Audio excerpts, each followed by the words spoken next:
Vocês estavam com saudade, né? Estavam com saudade de erótico e grotesco. Caso você seja novo aqui no canal, eu já fiz uma cacetada de vídeo falando sobre eroguro. Trata-se de um gênero literário e artístico da cultura japonesa. Há muitos que procuram apontar que o eroguro está enraizado nas tradições do Japão, mas o fato é que esse gênero, como a gente o conhece, ele vai se consolidar por volta dos anos 20 e 30 do século 20. Mais especificamente no período Taishou. E os anos 20 do século 20, caso você não saiba, foi um período de muita ousadia, e não só no Japão. É dos anos 20 do século 20, por exemplo, toda a ascensão das vanguardas artísticas, dadaísmo, surrealismo, construtivismo, cubismo. Ok, alguns um pouco antes, outros um pouco depois, mas é ali pela década de 20 que tem essa farra. E no Japão, mais especificamente naquele momento, havia um grande sentimento de liberdade, é o período da democracia Taishou. Algo que quem conhece um pouco de história do Japão sabe que vai degringolar ali pelos anos 30, conforme a sociedade japonesa vai se militarizando. E aí você tem a Segunda Guerra Mundial e, bom, o resto é o resto. Eu tô dando todo esse contexto porque o eroguro, por mais que as histórias às vezes se passam nos dias de hoje, eles ainda têm muito dessa estética do período Taishou. E um autor que é a grande referência do eroguro no mangá, ele explora a exaustão as roupas, os hábitos, todo esse imaginário do período Taishou. Quem é esse cara? Ora, é o nosso querido Suehiro Maru, ou no sentido original, Maru Suehiro, que é um cara completamente genial. Sim, estou falando sério, Suehiro Maru, para mim, é um dos grandes artistas dos quadrinhos de todos os tempos. Ele tem uma linha fina, delicada, há muita elegância no desenho dele e que ajuda a contrastar com os temas que ele explora, porque, bom, eroguro é porrada. Como o nome já diz, sendo erótico e grotesco, ele procura sempre explorar o que há de mais brutal no ser humano. Sabe o limite? Pois bem, vai muito além do limite. Se é que dá para sintetizar, o eroguro procura explorar o quanto que não há limites para a erotização e a violência humana. Sabe quando você pensa assim, não é possível que estão sexualizando ou estão sentindo atração por alguma coisa? Sim, estão sentindo. Da mesma maneira é quando você pensa assim, mas não é possível que tal pessoa tenha feito essa monstruosidade, essa violência. É possível sim. Ou seja, o que o eroguro procura mostrar é que apesar do nosso senso moral, de todas as restrições e repressões que nós temos, ainda assim existe dentro da gente uma força que é muito, muito poderosa e perigosa. E já que eu falei aqui de erotismo, eu quero comentar com vocês um one shot do Suehiro Maru, que ele fez ali por volta do início dos anos 80, que é bastante interessante. O título dessa história é Como Agarrar Umas Bolas. Mas calma, tá? Não são as bolas que você tá... Quer dizer, também é. Eu vou explicar, calma. Quer dizer, também não sei se eu vou explicar, porque o YouTube vai censurar se eu ficar mostrando muita coisa. Eu não sei mais se eu continuo esse vídeo. Vou recomeçar o raciocínio. O lance aqui é que eu tô querendo desenvolver com vocês a ideia do quanto que sexo, e mais especificamente educação sexual, ela, por um lado, esconde o quanto que, apesar dos nossos esforços, sexo e erotismo ainda é um negócio que não tem limites, não tem disciplina que dê conta dele. E essa disciplinarização da nossa sensualidade recai com muito mais força sobre as mulheres. É as mulheres que uma educação sexual, em grande parte, ao longo da história, serviu apenas para reprimi-las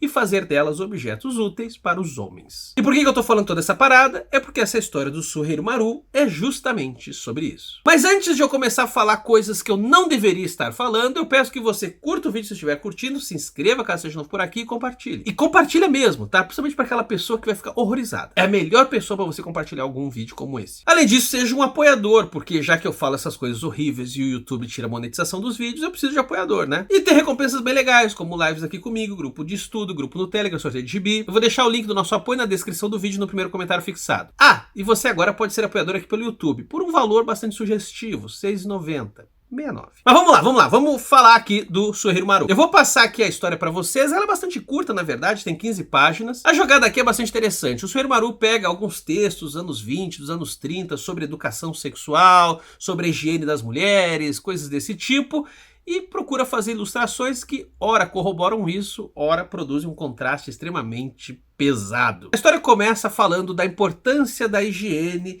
da menina virgem, do quanto que a puberdade vai mudando o seu corpo e que é preciso ter cuidados. E um desses cuidados é preciso ter com essa coisa um tanto desagradável, que é a menstruação. Conforme o texto fala, você percebe até um certo nojinho do tipo, o sangue menstrual, ele é tão Tem que cuidar disso aí. E daí o que o Suerimaru coloca? Uma mulher com as pernas para cima, com a menstruação escorrendo. Sim, ele faz um desenho que sensualiza o sangue menstrual. Seguindo adiante, temos algumas páginas discutindo os perigos dos vícios sexuais. O texto, mais uma vez, tirado desses estudos de um século atrás, fala do quanto que a masturbação, sobretudo feminina, é um problema. Siririca?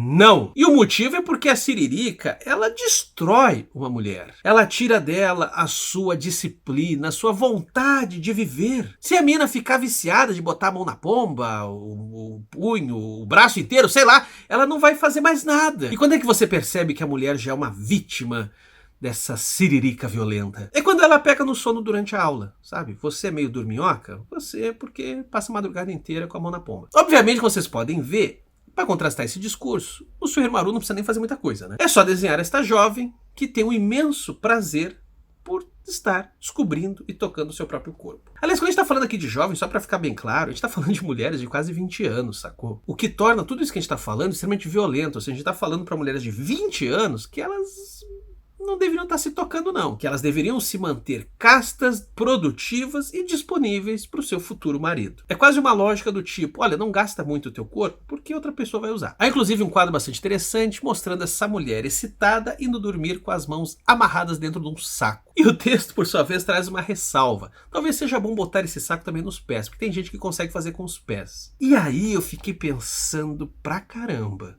Como assim? Uma siririca com os pés? Seguindo nessa linha, agora vem todo um estudo sobre a higiene da mulher e como ela deve se cuidar antes e depois do casamento. Antes do casamento, você já sabe, né? Ela não pode dar. Tem que se manter virgem, casta e evitar saliências com o seu noivo. Já depois do casamento, bem, depois do casamento pode transar, mas também, né, sem exagero. O texto aqui, de novo, desses estudos antigos, fala da importância de você ter uma relação comedida. Inclusive, o texto aqui reproduz um importante dito popular que diz quantas vezes você deve transar com a sua esposa ou seu marido. 3 vezes na primavera, 6 no verão, verão tá liberado, 4 no outono e nenhuma vez no inverno. Inverno não pode, tá muito frio. Tá achando pouco? Eu sei que você que tá fazendo piada aí tá numa secura que isso aí até ia ser lucro pra você. Não vem se fazer de gostoso aqui não. O que é bacana é que mais uma vez o desenho produz um contraste maravilhoso. Sabe antes do casamento que não pode ter a relação? Pois bem, aí mesmo que a coisa é gostosa. É esse não pode. Ai, não pode, não pode, não pode. Ah! É o famoso não, para, não, para, não, para, não, para. Notem que aqui você já tem uma temática típica do Eroguro, que é o quanto que a interdição é o motor do desejo. É quando alguém diz pra você, não pode fazer isso, que aí mesmo que dá tesão. Contudo, após o casamento tá liberado, certo? Pois bem, é aí mesmo que o sexo fica uma porcaria. É um sexo careta do tipo, minha senhora, poderia penetrar a minha jeba na sua buça? Pois não, meu lorde. Penetre o seu instrumento. Mas, minha senhora, eu já coloquei tudo. Contudo, como vocês viram aqui, não pode também fazer direto isso, e o importante é ir dormir na vontade. Suando, sofrendo, de costas um ao outro, sem dar prazer ao seu parceiro. Inclusive, a alienação entre o próprio casal, o Suerimaru aqui explora muito bem, quando faz referência ao famoso quadro de René Magritte chamado Os Amantes. Só que aqui, obviamente, em vez de a gente ter esse comedido beijo com um pano na cabeça, você tem uma relação sexual gostosa mesmo, mas com um pano na cabeça. É o famoso match, mas não fica também com intimidade não. Há importantes avisos em relação à gravidez, sobretudo quanto que a mulher tem que se preservar, ela que não invente de ficar com libidinagens ou em posições estranhas.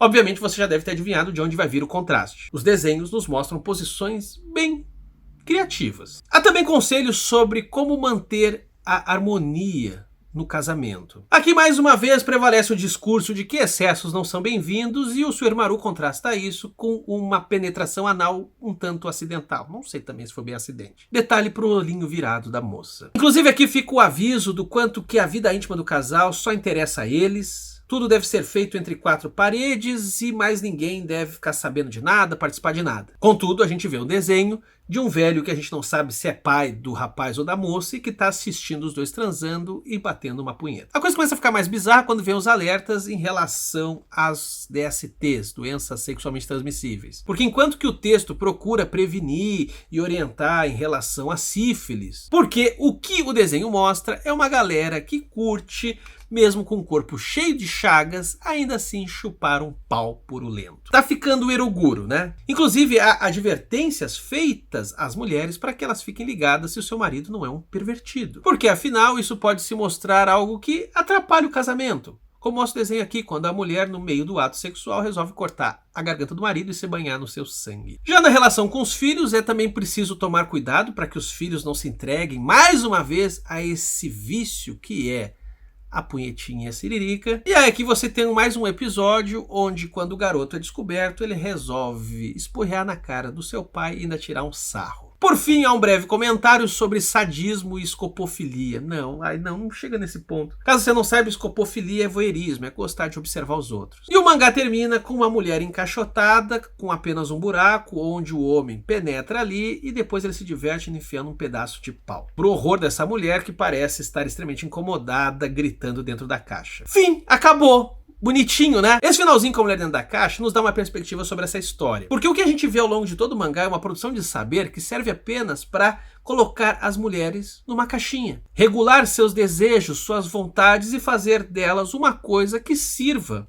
para os interesses dos homens. E é doido observar o quanto que esse controle social da mulher vem muitas vezes por parte de pessoas que, na sua época, são muito progressistas. Esses textos, que já têm um século, apesar de eles soarem para nós hoje muito reaças, naquele momento eram das coisas mais progressistas que você podia ver. Afinal, tratava de sexo, falava dele, não tinha tabu de tocar no tema, sacou? E até mesmo são textos que têm alguma consideração pelo prazer feminino. Um pouquinho também, né? Não é muita coisa. Por isso que nessas horas a gente tem sempre que lembrar de um filósofo como Michel Foucault. Uma das grandes novidades desse filósofo, que o Sr. Maru provavelmente já leu, é de revelar o quanto que o poder, para além de ser repressivo, ele é produtivo. É isso que eu tô falando, o poder é produtivo, o poder produz. Aí você deve estar se perguntando, produz o quê? E aí eu trago um exemplo que eu sempre uso em sala de aula, que eu acho fantástico. Na mesma época, anos 60, quando as mulheres puderam botar as suas pernas de fora, quando surgiu a mini saia, foi a mesma época em que surgiu os vigilantes do peso. E notem como foi precisamente a partir daquele período que começou uma ditadura da magreza que está em vigor até hoje. É a lógica do ok, vocês querem ficar com as pernas para fora, viva a liberdade feminina, beleza, mas não vem com essa coxa murcilhenta pro meu lado, não. Entenderam então o que quer dizer esse poder produtivo? Significa que quando você produz uma liberdade, você automaticamente produz uma nova restrição. Isso acontece porque o Foucault, que era leitor de um outro filósofo, Nietzsche,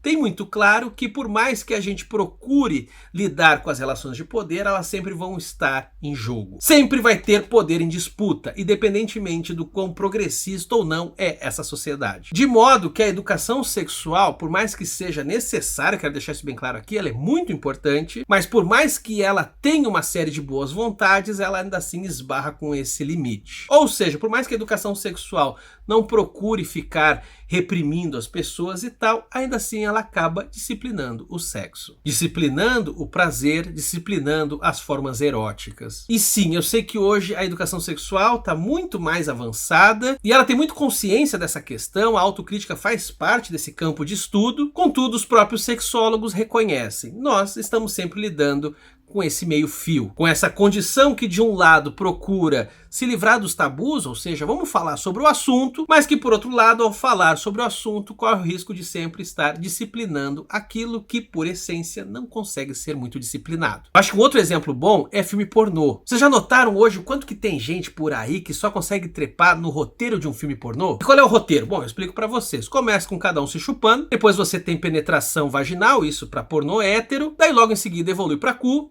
tem que evoluir pro cu, e termina com uma gozada na cara, né?